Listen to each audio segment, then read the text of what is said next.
छत्रपति शाहू महाराज, माता रमाई, माता भीमाई, माता जिजाऊ, माता सावित्री माँ और जिन जिन महापुरुषों ने, महानायिकाओं ने हमारे हक और अधिकार की लड़ाई लड़ी, उन सभी महापुरुषों को, महानायिकाओं को मैं त्रिवार नमन करता हूँ, वंदन करता हूँ।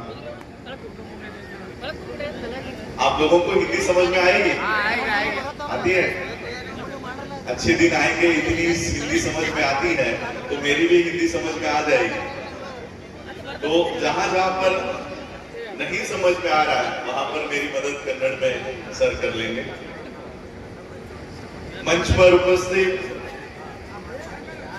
सभी मान्यवर, डॉक्टर बाबा साहब अम्बेडकर जयंती के ऑर्गेनाइजर डॉक्टर अम्बेडकर तरुण संघ, तालुका पंचायत, सभी मेरे बुद्धिस्ट सोसाइटी ऑफ इंडिया के साथीगण, अरविंद गट्टी जी और यहाँ पर उपस्थित सभी जमखंडी महाजनतेगे नानू राजरत्न अंबेडकर अनरिंद जय भीम तमಗೆಲ್ಲರಿಗೂ डॉक्टर BR अंबेडकर अवर जयंती उत्सव हार्दिक शुभशयगुलु। टूटा फूटा कन्नड़ में मैंने बोला है था, तो सभी के स्पीच में संविधान संविधान संविधान बहुत बार रिपीट हुआ। सभी लोग संविधान को लेकर बात कर रहे थे। संविधान के वजह से आज जो भी प्रगति हमारी हुई है, ये 26 जनवरी 1950 संविधान लागू होने के बाद हुई। आपको पता है संविधान लागू होने के बाद ही हमारी प्रगति की हुई है। संविधान लागू होने से पहले, संविधान इंप्लीमेंट होने से पहले इस देश में मनु का कानून था, मनुस्मृति जिसको कहते हैं। मनुस्मृति, इस काले कानून ने देश के लोगों को जातियों में बांट दिया था। शूद्र अतिशूद्रों को अलग अलग जातियों में बांट दिया था। और ये केवल जातियां नहीं थी, हर जाति को एक काम भी देकर रखा हुआ था। हर जाति का एक काम मनु के उस कानून ने निर्धारित कर रखा था। जैसे चमार का काम सिर्फ जूते बनाना है, चमड़ा साफ करना है। कहीं पर अगर कोई जानवर मरता है तो वो खींचकर गांव के बाहर लेकर जाना, उसको साफ करना, उसके चप्पल और जूते बनाने का काम ये चमार जाति ही करेगी, दूसरी जात नहीं करेगी। मट्टी के घड़े बनाने का काम कुमार जाति के लोग ही करेंगे। कुमार के अलावा और कोई भी मट्टी के घड़े बनाने का काम नहीं करेगा। लोहे का काम लोहार जात करेगी। बाल काटने का काम नाई की जात करेगी। भले उस नाई जाति में पैदा हुआ बच्चा वो काम नहीं भी करना चाहता हो, तब भी मनु का कानून कहता है कि उसको वो ही काम करना होगा। ऐसे ही आप लोग भी थे। महार जाति के लोगों को काम देकर रखा हुआ था कि गांव में कहीं भी जानवर मरता है तो उसको गांव के बाहर लेकर जाना, उसको साफ सफाई करना और उसको बेच के जो पैसा आता है वो रखना। ये मनु के कानून ने इस देश के लोगों को जातियों में बांट तो दिया, लेकिन जातियों के साथ काम भी, उनको काम भी निर्धारित करके दिया कि यही काम करना होगा। बाबा साहब अंबेडकर जी ने इस देश का संविधान ऐसा बना दिया कि बाबा साहब ने केवल 395 आर्टिकल का ग्रंथ या किताब नहीं लिखी, इस देश में लोगों को आने वाले सपने भी बाबा साहब ने बदल दिए। थोड़ा इमेजिन करो, आप औरतें यहां पर बैठी हुई है, इमेजिन करो मनु का कानून अगर इस देश में अभी भी है तो आपको सपने क्या आते होंगे पता है? किसी चमार जाति की स्त्री अगर हो तो चमार जाति की स्त्री को सपना आता कि मेरा बच्चा आज 5 साल का है, मेरा बच्चा आज 10 साल का है, मेरा बच्चा जब बड़ा हो जाएगा तो उस सामने के पेड़ के नीचे एक मोची बैठा, तो क्या कहते हो मोची को? कॉबलर। समझ में? बच्चा जाके उस पेड़ के नीचे बैठेगा और लोगों के बाल काट के सारे पैसे मेरे बच्चे को मिलेंगे। पड़ेगा, ऐसे सपने मनु के कानून में हमारे स्त्रियों को आते थे। ಮನುಸ್ಥಿತಿಯಲ್ಲಿ ನನ್ನ ಮಗ ಹಡಪದಾಗುವನು, ನನ್ನ ಮಗ ಚಮಾರಾಗುವನು, ಈ ತರನಾದ ಅನೇಕ ಕಲ್ಪನೆಗಳನ್ನು ಆ ಒಬ್ಬ ಸ್ತ್ರೀಯು ಮನುಸ್ಥಿತಿಯಲ್ಲಿ ಮಾಡ್ತಿದ್ಲು ಅಂತ ಬರೆದಿದ್ದಾರಂತ ಇವರೀಗ ಹೇಳ್ತಾ ಇದ್ದಾರೆ. बाबा साहब ने इस देश में ऐसा संविधान निर्माण किया कि आज 75 साल पूरे होने के बाद इस देश की स्त्रियों को, चाहे वो किसी भी जाति की हो, चमार जाति की हो, नाई जाति की हो, कुमार जाति की हो, माला हो, मदिगा हो, किसी भी जाति की हो, आज इस देश के, भारत की स्त्रियों को क्या सपने आते हैं पता है? 85 ವರ್ಷಗಳು ಕಳೆದರೂ ಕೂಡ ನಮ್ಮ ಬಾಬಾ ಸಾಹೇಬರು ಒಂದು ವಿಷಯವನ್ನು ಮಾತ್ರ ಬಹಳ ಸ್ಪಷ್ಟವಾಗಿ ಹೇಳಿದ್ದಾರೆ. ನೀವು ಚಮಾರರ ಮಕ್ಕಳಾಗಿರ್ಬೋದು, ಮಾದಿಗರ ಮಕ್ಕಳಾಗಿರ್ಬೋದು, ಹೂಗಾರನ ಮಕ್ಕಳಾಗಿರ್ಬೋದು, ನೀವು ಯಾವುದೇ ಜಾತಿ ಯಾವುದೇ ಧರ್ಮದ ಮಕ್ಕಳಾಗಿರ್ಬೋದು, ನೀವು ಸಮಾನವಾಗಿ ನಿಮ್ಮ ಕಾಯಕ ಸೇವೆಯನ್ನು ಮಾಡುವುದು ಒಂದೇ, ಅದು ಒಂದು ಸಮಾನತೆಯ ಆಧಾರ ಎಂಬುದು ಡಾಕ್ಟರ್ BR ಅಂಬೇಡ್ಕರ್ ಅವರು 85 ವರ್ಷಗಳ ಹಿಂದೆ ತಮ್ಮ ಸಂವಿಧಾನದಲ್ಲಿ ಹೇಳಿದ್ದಾರೆಂದು ಅವರು ಹೇಳ್ತಾ ಇದ್ದಾರೆ. आज वो स्त्री सपना देखती है कि मेरा बच्चा आज छोटा 5 साल का, 10 साल का, जब ये बड़ा हो जाएगा तब सुप्रीम कोर्ट का जज रिटायरमेंट को आया होगा, और जैसे ही वो रिटायर होगा, मैं मेरे बच्चे को ऐसा पढ़ाऊंगी, मैं मेरे बच्चे को ऐसा शिक्षा दूंगी कि वो रिटायर होने के बाद मेरा बच्चा जाके उस सुप्रीम कोर्ट के जज के कुर्सी पर जाके बैठे। ऐसा कानून बाबा साहब अंबेडकर जी ने इस देश के संविधान के माध्यम से तैयार कर दिया. ಮನುಸ್ಥಿತಿಯಲ್ಲಿ ಸ್ತ್ರೀಯು ಹೇಗೆ ತನ್ನ ಆಶಯಗಳನ್ನು ತನ್ನ ಮಗನ ಮುಖಾಂತರವಾಗಿ ಕಾಲ್ಪನಿಕವಾಗಿ ನೋಡುತ್ತಿದ್ದಳು, 85 ವರ್ಷದ ನಂತರ ಡಾಕ್ಟರ್ BR ಅಂಬೇಡ್ಕರ್ ಅವರು ಏನು ಒಂದು ಸಂವಿಧಾನವನ್ನು ಬರೆದರು, ಆಗ ಆ ಮನುಸ್ಥಿತಿಯಲ್ಲಿದ್ದ ಸ್ತ್ರೀಯ ವಿರೋಧವಾಗಿ ಆ ಸ್ತ್ರೀ ಈಗ ನನ್ನ ಮಗ ಸುಪ್ರೀಂ ಕೋರ್ಟ್ ಜಡ್ಜ್ ಆಗ್ತಾನೆ, ನನ್ನ ಮಗ ಜಡ್ಜ್ ಆಗ್ತಾನೆ, ನನ್ನ ಮಗ ನ್ಯಾಯಮೂರ್ತಿ ಆಗ್ತಾನೆ ಅಂತ ಒಂದು ಆಶಯವನ್ನು ಮಾಡುವ ಹಾಗೆ ಸಂವಿಧಾನದಲ್ಲಿ ಸ್ತ್ರೀ ಸಮಾನತೆಯಾಗಿ ಶ್ರೀ ಡಾಕ್ಟರ್ BR ಅಂಬೇಡ್ಕರ್ ಅವರು ನಮೂದಿಸಿದ್ದಾರೆ ಅಂತ ಈಗ ಇವರು ಹೇಳ್ತಾ ಇದ್ದಾರೆ. आज बहुत लोग ये बात कर रहे थे कि बाबा साहब अंबेडकर जी की जयंती भारत के बाहर भी मनाई जा रही है. बाबा साहब अंबेडकर जी के बारे में एक प्रसंग में आपने मेरे साथ जो हुआ मैं आपको बताना चाहता हूं. 2018 में जब मैं यूनाइटेड नेशंस के कॉन्फ्रेंस में गया हुआ था, आज भी मैं 4 तारीख को यूनाइटेड नेशंस के फिर कॉन्फ्रेंस के लिए जा रहा हूं. 5 दिन का कॉन्फ्रेंस वियतनाम में हो रहा है. लगभग 140 देश के लोग वहां पर आने वाले हैं. मैं जब 2018 में इस यूनाइटेड नेशंस के कॉन्फ्रेंस के लिए गया, अनेक देशों के लोग वहां पर आए हुए थे. ನಾನು ಯುನೈಟೆಡ್ ನೇಷನ್ನ ದುಂಡು ಮೇಜಿನ ಪರಿಷತ್ ಅಂದ್ರೆ ಸಮ್ಮೇಳನಕ್ಕೆ ನಾನು ಹೋಗ್ತಾ ಇದ್ದೇನೆ. ಅದರಲ್ಲಿ ಸರಿಸುಮಾರು 140 ದೇಶಗಳ ಪ್ರತಿನಿಧಿಗಳು ಆ ಒಂದು ಸಮ್ಮೇಳನದಲ್ಲಿ ಭಾಗವಹಿಸುತ್ತಾ ಇದ್ದಾರೆ. ಅಲ್ಲಿ जब हम लोग वहां पर यूनाइटेड नेशंस में अलग अलग देशों से जान पहचान कर रहे थे, तब चाइना का एक डेलीगेशन हमारे सामने आया. चाइना के मिनिस्टर्स, चाइना के फॉरेन मिनिस्टर्स ये हमारे सामने आए. उन्होंने हमारे गले में जो आइडेंटिटी कार्ड लटका हुआ था उस पर इंडिया का फ्लैग था.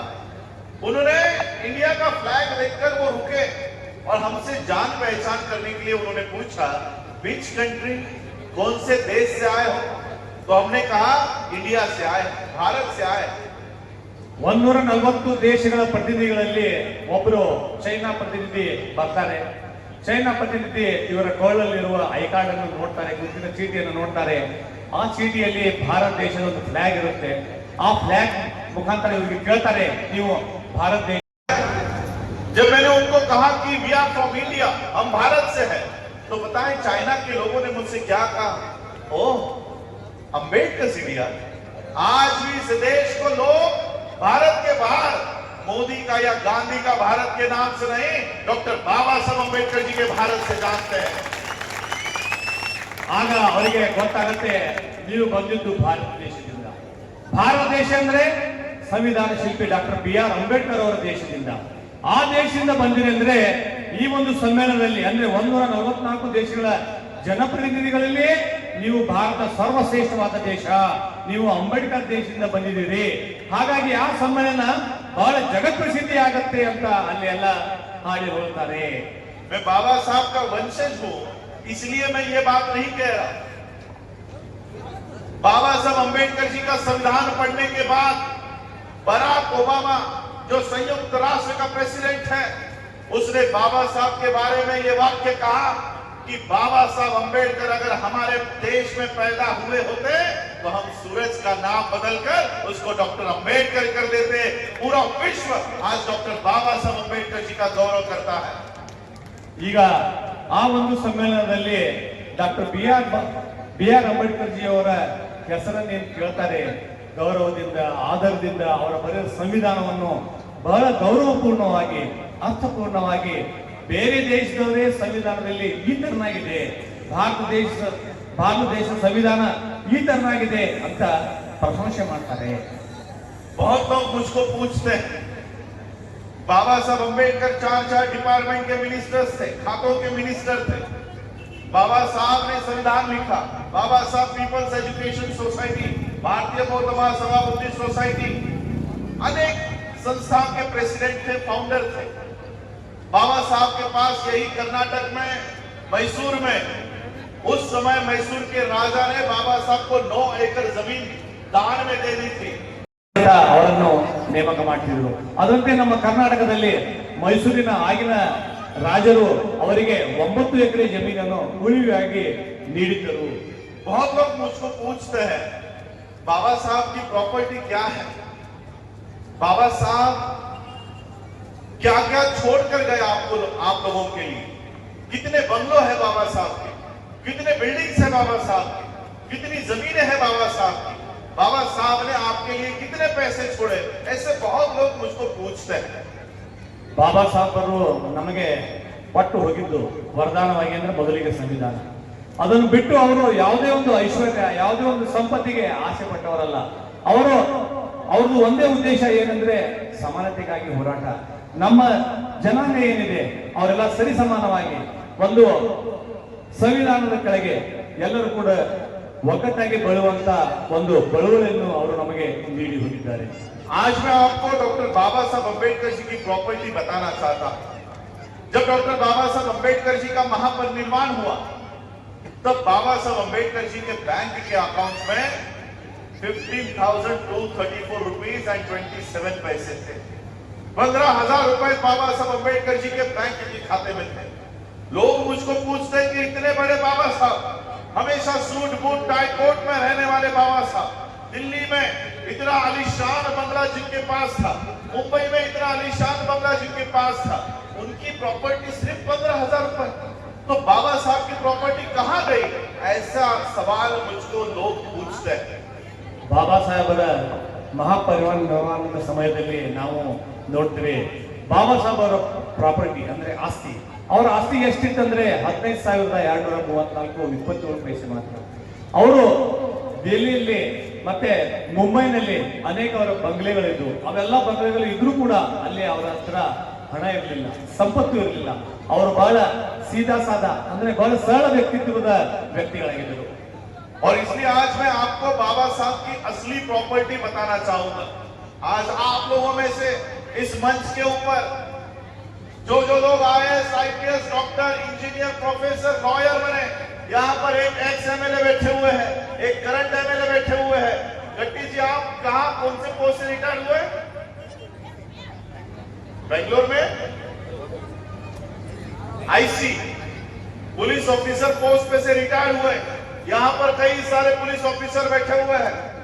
मैं जब यहाँ पर आया तब सर कह रहे थे कि यहाँ का कलेक्टर अपना है, यहाँ का पुलिस अपना है, यहाँ पे लॉयर्स अपने हैं।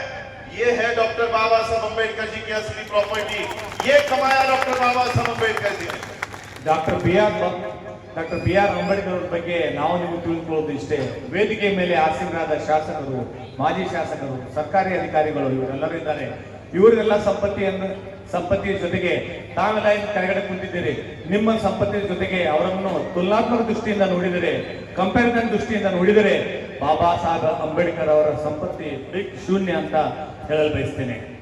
और इसलिए आज मैं आप सभी लोगों से जो जो लोग बाबा साहब अम्बेडकर जी करने का जो काम कर रहे हैं उसमें आप सभी लोगों का योगदान हम लोगों को मिलना चाहिए। जो समय दे सकता है, जिसने समय दे सकते हैं वो समय दो, जो साथ दे सकता है वो साथ दो, और नहीं दे सकता तो वो कम से कम हमें प्रोत्साहन देने का काम करे। ಬಾಬಾ ಸಾಹೇಬ್ ಅಂಬೇಡ್ಕರ್ ಇಂದ ನಿರ್ಮಾಣವಾದ ಈ ಬುದ್ಧಿಸ್ಟ್ ಏನಿದೆ, ಈ ಬುದ್ಧ ಧರ್ಮ ಏನಿದೆ, ಈ ಧರ್ಮದ ಕೆಳಗಡೆ ನಾವು ನೀವೆಲ್ಲರೂ ಸೇರಿ ಸರಿಸಮನಾಗಿ ಕೆಲಸವನ್ನು ಮಾಡೋಣ. ಅವರ ಹೆಸರನ್ನು ಉಳಿಸಲು ಹಾಗೂ ಅವರು ತಮ್ಮ ಜೀವಿತ ಕಾಲಘಟ್ಟದಲ್ಲಿ ಏನೇನು ಮಾಡಿದ್ದಾರೆ ಅವೆಲ್ಲವೂ ಕೂಡ ನಾವು ಈಗ ಅನುಷ್ಠಾನವನ್ನು ತರಲು ನಾವು ನೀವುಗಳೆಲ್ಲ ಶ್ರಮಿಸೋಣ ಅಂತ ಹೇಳಲು ಬಯಸ್ತೇನೆ. हम भारत में एक ऐसी एजुकेशन सिस्टम का निर्माण कर रहे हैं।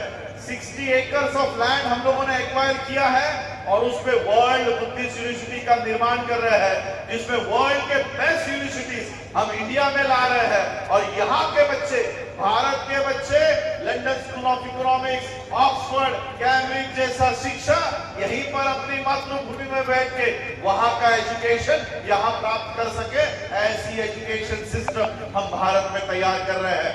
और इसलिए आप लोगों का साथ सहयोग हम लोगों को इस माध्यम से मिलना चाहिए।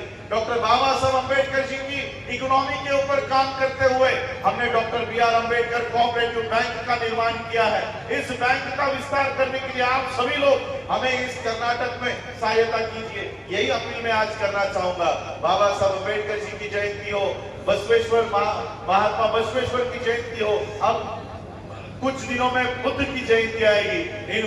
इनकी सबकी जयंती तभी यशस्वी होगी जब हम उनके विचारों के ऊपर चले। हम एक ऐसा भारत तैयार करना चाहते हैं जहां पर बाबा साहब को मानने वाले लोग, इस देश का प्रधानमंत्री गांधी हो या मोदी हो, हमें ऐसा भारत तैयार करना है कि हमें किसी भी हाल में इनके दरवाजे पर जाने की नौबत ना आए। ऐसा भारत हमको तैयार करना है। ನಾವು ಭಾರತ ದೇಶವನ್ನು ಹೀಗೆ ತಯಾರು ಮಾಡುವ ನಮಗೆ ಇದ್ದ 60 इस थीसिस को एक्सेप्ट करने के बाद ब्रिटिश गवर्नमेंट को यह लगा कि इस स्टूडेंट का जो रिकमेंडेशन है, यानी डॉक्टर बाबा साहब अम्बेडकर जी का जो सुझाव है, उसके ऊपर काम करना चाहिए। इसलिए उस समय रिजर्व बैंक ऑफ इंडिया का निर्माण किया गया। आज इस देश में जो RBI दिखाई देती है, ये जो बैंक्स आप लोगों को आपके कर्नाटक में पूरे भारत में दिखाई देता है, ये किसी और की देन नहीं है, ये डॉक्टर बाबा साहब अम्बेडकर जी की देन है, उनके रिसर्च की देन है, जो आज इस देश में बैंकिंग सिस्टम खड़ी है। समझ रहा है आप लोगों को? आप मुझे बताओ, ये जो बैंकिंग 1923 में 2023 में 100 इयर्स कंप्लीट हुए, 100 इयर्स, इन 100 सालों में क्या इस कर्नाटक में हमारे बहुजनों की कोई बैंक है? आप लोगों की कोई बैंक है? आप सभी लोग पैसे कमाते हो, जॉब कर रहे हो, सभी लोगों के बैंक में अकाउंट है, बैंक में पैसे है, 100 रुपया, 200 रुपया, 300 रुपया, 500 रुपया, 1000 रुपया, 1 लाख रुपया। क्या ये बैंक में जो पैसे आपने रखे हैं, क्या वो आपके मालिकाना बैंक है? क्या कह सकते हो कि मेरी हक की बैंक है, मेरी बैंक है? 80% ऑफ पॉपुलेशन हमारी ये गवर्नमेंट बैंक में पैसा रखती, प्राइवेट बैंक में नहीं रखती। कल को डूब गई तो। और गवर्नमेंट बैंक भी कौन से है? State bank of India, SBI। SBI में हम सबके पैसे हैं। हमारा पॉपुलेशन, आज इस देश का पॉपुलेशन है 140 करोड़। 140 करोड़ में अगर हम एवरेज भी पकड़े सारा, वैसे तो 27 और 30% तक हम लोग चले गए, लेकिन रिजर्वेशन का आंकड़ा भी हम पकड़े और एक एवरेज पकड़े 140 करोड़ में अगर हम 13% भी पकड़े हमारी पॉपुलेशन, तब भी वो 20 करोड़ होती है। 20 करोड़ लोग हम हैं, 20 करोड़, ये आंकड़ा बहुत ज्यादा है। ये तो 50 करोड़ तक हो जाएगा, लेकिन 20 करोड़ पकड़ते हैं। 20 करोड़ लोगों ने अगर 1000 रुपया भी बैंक में रखा तो कितना होता है? 20,000 करोड़ हमारा पैसा। ₹1000 भी रखा है तो सिर्फ 1000 रुपीज भी अगर बैंक में आपका है तो आपने इंडियन इकोनॉमी को कितना रुपया दिया है? 20,000 करोड़ हमारा है। इस 20,000 करोड़ में हम अपने बच्चों को जब एमबीबीएस के लिए भेजते हैं, इंजीनियरिंग के लिए भेजते हैं, फॉरेन एजुकेशन के लिए भेजते हैं, तो इसमें से हम 30 लाख रुपया मांगते हैं बैंक से। एजुकेशन लोन दे दो, मेरा बच्चा एमबीबीएस पास हो गया, एमबीबीएस के लिए सीट मिल गई है, उसको एमबीबीएस करना है, उसको इंजीनियरिंग करना है, उसको एमबीए करना है, उसको लॉ करना है, हमारे पास पैसे नहीं है, हमको लोन दे दो। मेरे पास स्टेट बैंक ऑफ इंडिया के रिटर्न में जवाब है, रिटर्न में एसबीआई ने रिटर्न में लिख के दिया है कि हम आपको लोन नहीं दे सकते क्योंकि आपके पास उतनी प्रॉपर्टी नहीं है, मॉर्गेज रखने के लिए कुछ भी नहीं है, इसलिए हम आपको लोन नहीं देंगे। यह है आप लोगों के साथ होने वाला प्रकार। आपने अडानी का नाम सुना है? अडानी अडानी वर्ल्ड का रिचेस्ट नंबर 2 पर बिजनेसमैन, वर्ल्ड का 2 नंबर का रिचेस्ट बिजनेसमैन। अभी आप खुद सोचो कि अडानी जैसा बिजनेसमैन अपना कमाई का पैसा एसबीआई में रखता होगा क्या? एक गवर्नमेंट बैंक में वो पैसा रखता होगा क्या? नहीं। ये मैं गूगल कर रहा हूं आप लोगों के सामने, गूगल में आप लोग भी कर सकते हो। एसबीआई 1800 करोड़ रुपया माफ करती है।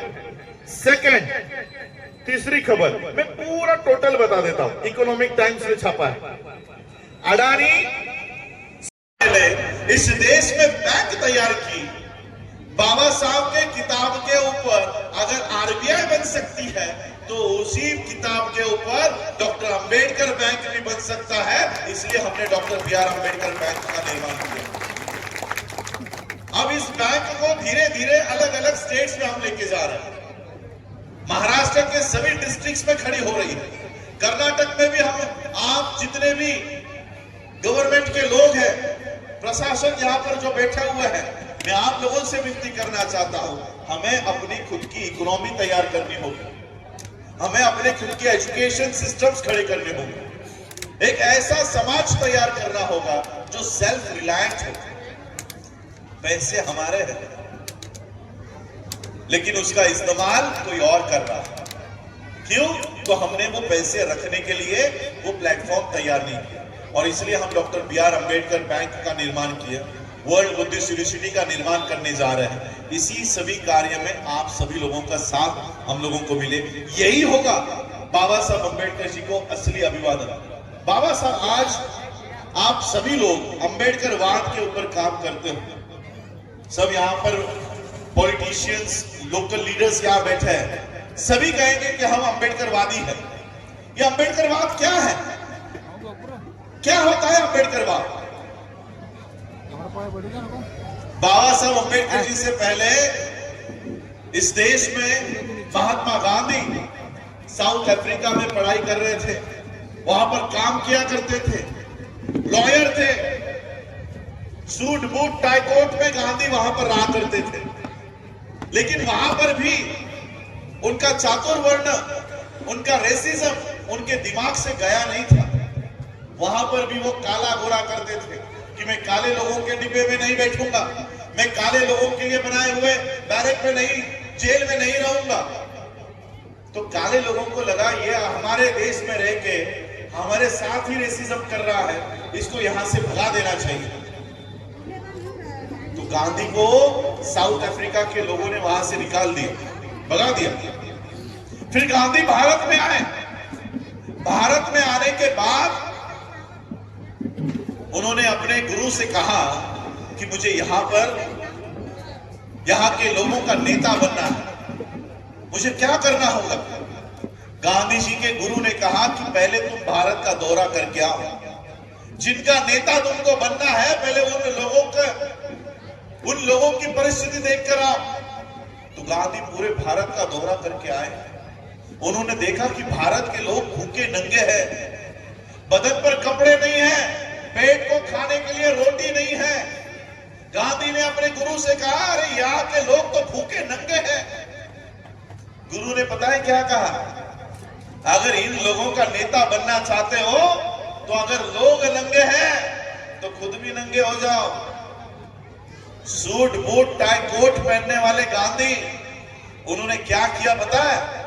उन्होंने कोट उतारा, शर्ट उतारी, पैंट उतारी और धोती पहनना शुरू कर दिया। और फिर लोगों के बीच गए। लोगों के बीच जाने के बाद लोगों ने देखा, अरे हम भी नंगे, ये भी नंगा, हमारा मसीहा आ गया। देखते देखते गांधी महात्मा बन गए। बाबा साहब भी भारत के बाहर पढ़ाई करके भारत में आए। भारत में आने के बाद बाबा साहब ने भी भारत का दौरा किया। बाबा साहब ने भी देखा कि यहाँ के लोग भूखे नंगे हैं। बाबा साहब की आर्थिक परिस्थिति नहीं थी कि कोट खरीद कर पहनो। बाबा साहब के पास इतने पैसे नहीं थे कि अच्छे अच्छे कोट लेकर पहनकर लोगों के बीच जाओ। फिर भी किसी भी फोटो में बाबा साहब आपको फटे हुए शर्ट में, किसी धोती में आपको दिखाई नहीं देंगे। क्या है बताएं अम्बेडकरवाद? आज बाबा साहब की असली मूवमेंट क्या है, ये बताकर अपनी वाणी को विराम दूंगा। नंगे को देखकर नंगा हो जाना, ये गांधीवाद। कोट टाई कोट में लाना, ये अम्बेडकरवाद है। इस अम्बेडकरवाद पर हम लोगों को काम करना है। बाबा साहब ये समाज को सूट बूट टाई कोट में लेकर आए। अब हमें आगे बढ़ना है। अब हमें ऐसा समाज तैयार करना है कि इस देश का प्रधानमंत्री कोई भी हो, हमें किसी के भी दरवाजे पर जाने की नौबत ना आए। ऐसा समाज हम लोगों को तैयार करना होगा, तब जाकर सही मायने में महात्मा बसवेश्वर को, तथागत बुद्ध को और डॉक्टर बाबा साहब अम्बेडकर जी को सही मायने में अभिवादन होगा। वो होगी बाबा साहब को सही आदरांजलि। यही बात कहकर मैं अपनी वाणी को विराम देता हूं। आप लोगों ने मुझे सुना, उसके लिए बहुत बहुत आभार। मंच के लोगों ने मुझे यहाँ सुना, उनके लिए उनका भी बहुत बहुत आभार व्यक्त करता हूँ और अपनी वाणी को ಅಂಬೇಡ್ಕರ್ ಅವರ ಬಗ್ಗೆ ಮತ್ತು ಅವರೊಂದು ವಿಚಾರಧಾರೆಗಳ ಬಗ್ಗೆ ಹೇಳಿದ್ದಾರೆ. ಇವತ್ತಿನ ಈ ಒಂದು ಕಾರ್ಯಕ್ರಮ ಕೇಂದ್ರ ಬಿಂದುಗಳಾದಂತ ಶ್ರೀ ರತ್ನಾಕರ್ ಅಂಬೇಡ್ಕರ್ ಅವರಿಗೆ ನಾನು ಮತ್ತೊಮ್ಮೆ ಸ್ವಾಗತವನ್ನು ಕೋರ್ತಾ, ಮತ್ತೆ ವೇದಿಕೆ ಮೇಲಿರ್ತಕ್ಕಂಥ ಎಲ್ಲ ರಾಜಕೀಯ ವ್ಯಕ್ತಿಗಳಿಗೂ ಮತ್ತೆ ಎಲ್ಲರಿಗೂ ಶ್ರೀ ಬಾಬಾ ಸಾಹೇಬ್ ಅಂಬೇಡ್ಕರ್ ಅವರ ಆದರ್ಶಗಳನ್ನ ನಾವು ನಮ್ಮ ಮಕ್ಕಳಿಗೆ ಹೇಳಿಕೊಟ್ಟು ಅವರು ಕೂಡ ಸಂವಿಧಾನವನ್ನು ನಿರ್ಮಾಣ ಮಾಡುವಂತಹ ಒಂದು ಶಕ್ತಿಯನ್ನು, ಶಿಕ್ಷಣ ಮಾತ್ರ ಕೊಡ್ಲಿಕ್ಕೆ ಸಾಧ್ಯ. ತಮ್ಮ ಮಕ್ಕಳಿಗೆ ಉತ್ತಮವಾದಂತಹ ಶಿಕ್ಷಣವನ್ನು ಕೊಡಿಸಿ ಒಟ್ಟಾರೆ ಸಮಾಜದಲ್ಲಿ ಎಲ್ಲರೂ ಏಕತೆಯಿಂದ ಸಮಾನತೆಯಿಂದ ಬಾಳಿ ನಮ್ಮದೇ ಆದಂತಹ ಕೊಡುಗೆಗಳನ್ನ ನಾವು ಈ ಭಾರತಕ್ಕೆ, ದೇಶಕ್ಕೆ ಕೊಡೋಣ ಅಂತ ಹೇಳ್ತಾ ಮತ್ತೊಮ್ಮೆ ಒಂದು ವೇದಿಕೆ ಕಾರ್ಯಕ್ರಮದಲ್ಲಿ ಭಾಗವಹಿಸಲಿಕ್ಕೆ ಅವಕಾಶ ಮಾಡಿಕೊಂಡು ಎಲ್ಲರಿಗೂ ಧನ್ಯವಾದ ತಿಳಿಸ್ತೇನೆ. ಕಾರ್ಯಕ್ರಮವಾಗಿ ಮಾತನಾಡುವಂತ ಮತ್ತೆ